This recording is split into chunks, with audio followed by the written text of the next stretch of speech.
여러분 반갑습니다. 이번 시간에는 공황장애 발병 이후에 생겨난 세 가지 증상에 대해서 여러분들 안내를 해드리겠습니다. 저는 1997년도에 공황장애가 발병했고 2008년도 병이 낫기까지 현대학 약물치료, 인지행동치료, 한약, 침치료, 민간요법, 내가 할 수 있는 모든 요법들을 치료법을 선택했습니다만 병이 좋아졌다 나빠졌다를 계속 반복했습니다. 물론 중간에 그 치료법의 혜택을 받아가지고 몇 달 동안 정상 없이 약은 다 끊었던 적도 있었습니다만은 이 세상이라는 게 늘 좋은 일만 있는 게 아니고 스트레스 받는 일이 조금만 지속되면 다시 재발했고 나는 또 약물 치료를 받아야만 했습니다. 처음에 이 병명을 알았을 때 하루에 약 3알, 3번만 먹으면 정상이 완전히 없어져 가지고 정상인들처럼 내가 살 수 있었지만은 10년이 지났을 때 내 병이 낫는 2008년도 초쯤에는 가장 강한 약을 하루에 5번 먹어도 이 약이 내 몸에 반응하지 않는 그 상태가 됐습니다. 내가 어느 날 약을 먹으면서 이런 생각을 해봤었습니다. 내가 지금 40대 초반인데 앞으로 내가 50이 되고 60이 됐을 때 지금 현재 내가 처음에 약 3알로 하루 3번 먹으면 내 몸에 완전히 정상이 없어져 가지고 편안하게 옛날처럼 살 수가 있지만은 10년 지났을 때 이제는 약 봉지가 잠기지 않을 만큼의 약을 먹어도 그것도 하루에 5번을 먹어도 내 몸이 약에 반응하지 않는데 앞으로 내가 50이 되었을 때는 이 약봉지에 한 봉지가 아니라 한 밥그릇을 먹어야 지금 겨우 이 수준 정도, 내가 60이 됐을 때는 이미 약이 한 밥그릇을 넘어서 가지고 국그릇에도 일정 부분 채워져야 내가 살아있지 않겠나 그런 생각을 했던 적이 있었습니다. 그러면서 2008년도 내 병이 나을 그 말미쯤에는 우울증이 심해져 가지고 하루 종일 어떻게 죽을까, 왜 살까, 죽을 궁리만을 하다가 지금 이제 광주 하나통합원에 있는 전홍진 박사님을 통해서 한 달 만에 기적과 같이 이 병에서 깨끗이 나았고 18년째 재발 없이 살아가고 있고 지금 현재는 공황, 불안, 우울, 불면, 강박, 조울증 환자들의 회복을 돕는 힐링센터를 운영하고 있는 남해 들꽃 효소마을의 박희열 원장입니다. 제가 지금 서두에 말씀드렸듯이 저는 1997년도 가을쯤에 공황 발작이 시작되면서 불안장애, 우울증, 불면증, 저는 8개월 동안 잠을 자본 적이 없었습니다.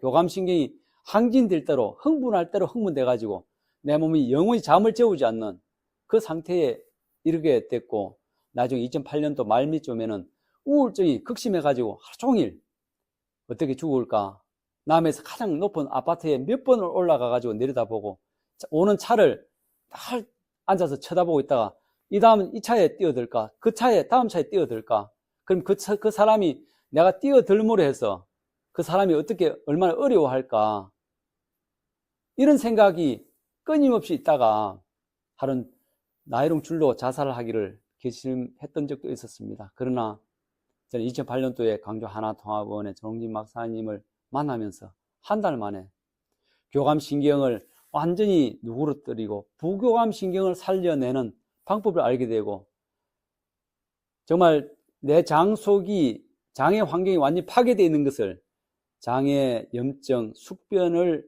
밖으로 배설하면서 내 장의 환경이 완전히 좋아지고 끈적끈적 해가지고 혈액순환이 늘어지면서 뇌로 올라가는 산소의 부족 때문에 늘 교감신경을 흥분시켰던 그 문제가 해결되고 미토콘드리아의 기능이 회복되고 무너져 있던 신경계 축을 이루고 있는 부교감신경, 신경축을 이루는 내 시상 하부, 내 하수체, 부신호로 이어지는 이런 신경계가 살아나면서 난 한 달 만에 기적과 같이 이 병에서 나았고 재발 없이 살아가고 있고 많은 분들에게 현대의학의 약물 치료를 받아가면서 이런 생활 습관을 개선한다면 저처럼 교감신경을 누그러뜨리고 부교감신경을 살려내고 장을 해독하고 피를 맑게 하고 스트레스를 막아주는 시스템을 복구시키고 미토콘드리아의 기능이 제 기능이 되면 누구나 할 것 없이 저처럼 병에서 깨끗이 낫고 저처럼 건강한 삶을 살 수 있을 것이라 생각하기 때문에 이곳에서 힐링센터를 운영하고 있습니다. 이때 꼭 중요한 것은 여러분이 반드시 알아야 될 것은 이 정말 현대학의 약물 치료를 받는 것이 얼마나 여러분 삶의 질을 향상시키는지 정말 모릅니다. 정말 모든 것을 끊고 이런 생활 습관만 바꿔야 되는 것이 아니라 제 방송을 보고 있는 누구라도 현대학의 약물 치료를 받아가면서 지금 현재 여러분이 드시는 신경정신과적인 약을 충분히 먹어가면서 제가 하는 이런 생활 습관을 바꾼다면 누구나 할 것 없이 저처럼 병에서 서서히 좋아지는, 건강해지는 날이 반드시 올 것이라 생각합니다. 저는 오늘 영상의 제목을 공황장애가 발병하고 난 뒤에 일어난 3가지 증상에 대해서 안내를 해드리려고 합니다. 저는 사람을 무척 좋아했습니다. 친구들도 좋아하고 누구나 만나도 제가 꺼리낌 없이 친하게, 친근하게 제가 대하는 그런 성격인데 이 병이 발병하고 난 뒤에 사람 속에 가는 것이 가장 두려웠습니다. 그리고 두 번째는 어떤 꽉 막힌 곳을 들어가는 것, 어떤 문을 열고 들어가는 것. 하나는 핸드폰 통화를 하고 나면 어김없이 불안증이 더 심해지는 이 3가지 증상이 있었단 말입니다.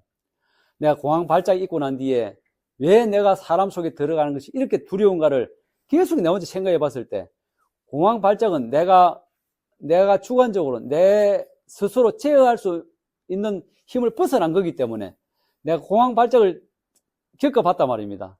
그러니까 그 공황 발작이 내가 제어할 수 있는 상태면 상관이 없겠지만은 내가 아는 사람의 군중 속에 들어가 가지고 공황 발작이 나와 상관없이 나타나는데 그때에 지금에 겪었던 공황 발작보다 더 강한 발작이 온다면 나는 그 사람들 앞에서 어떤 행동을 할 것인지 내가 제어할 수 없는 상태가 되면 내가 그 사람들에게 큰 웃음거리, 또 시간이 한참 지나도 그 사람들은 나를 기억하고 있기 때문에 그 사람들 앞에서 내가 이상한 모양으로 비춰지는 것이 굉장히 겁이 났습니다. 그래서 사람 속에 들어가는 것이 굉장히 어려웠고 그 사람들 속에서 빨리 벗어나고자 굉장히 노력을 했었습니다.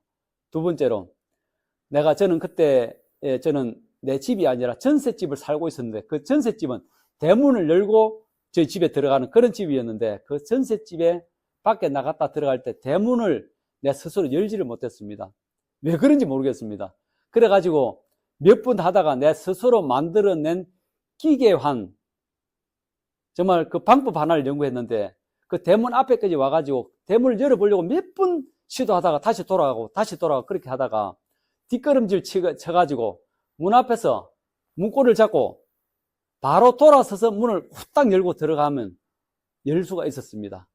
내가 개발한 기상천외한 방법. 다른 사람들이 이것을 알면 바보 좀 어떻게 생각하겠습니까? 나머지 하나는 핸드폰을 끊고 나면, 핸드폰을 할 때는 모르겠는데 끊고 나면 불안증이 더 심해지고 머리가 굉장히 아팠는데 이 병이 나으면서 3가지가 깨끗이 같이 없어지더라 말입니다. 지금 이제 공황장애 때문에 여러분들은 나름대로 뭐 비행기를 못 타는 사람, 기차를 못 타는 사람, 병원에 치과 치료를 못 받은 사람 많은 부류가 있을 겁니다. 그리고 그에 맞도록 기상천외한 나름대로의 방법도 있을 것입니다. 그러나 그런 하나하나의 방법이 아니라 이 병이 근본적으로 낫게 된다면 저와 같이 그 증상이 한꺼번에 없어지는 그런 감사한 일이 일어날 줄 믿습니다. 계속되는 이야기는 다음 영상에서 하도록 하겠습니다. 감사합니다.